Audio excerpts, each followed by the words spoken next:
I think the major issue is that Qatar is seeking to promote the Muslim Brotherhood throughout North Africa and also in Syria as well.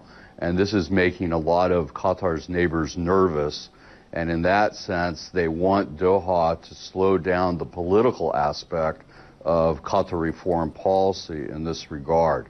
And therefore, the political issue is coming to the forefront while the economic issue remains static. In the past, when you think of the Middle East, the major pillars of power, fair to say, Saudi Arabia, Turkey, and Egypt.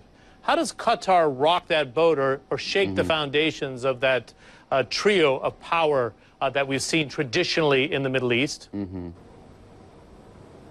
I think what we're looking at now is a new order in the Middle East as a result of the Arab Spring, and this new order has Qatar as one of the major players, and that has forced countries like Egypt and Saudi Arabia to back down or back away.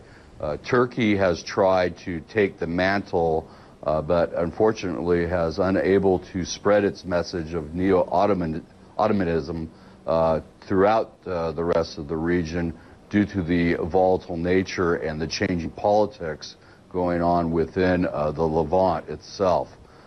Egypt, in particular, of course, under Morsi, the government is unable to really project a coherent foreign policy at this time. So then we're left with Saudi Arabia, and the Saudis do seem to be stepping up to the plate a little bit more in terms of what their vision is for the new order in the Middle East. So we may see some contributions by both Saudi Arabia and Qatar, but also some disagreements as well. This is fascinating to watch because, as you know, Ted, going back to 1992, Qatar was almost bankrupt, and this emir made a huge bet, the correct bet, on LNG to bring in that fortune on the natural gas. Is this Qatar making up for the fact that because it didn't have the economic clout in the past, that it is flexing its muscles in a very large way now to make up for some time? I think that this is a major issue in the sense of the energy capabilities that Qatar does indeed possess now. And it is not only in the energy realm, but it's also in the realm of where Qatar is investing its monies overseas. There's a lot of property investment ongoing in Europe. There's also a lot of investment and other financial instruments that are being purchased in places such as the United States.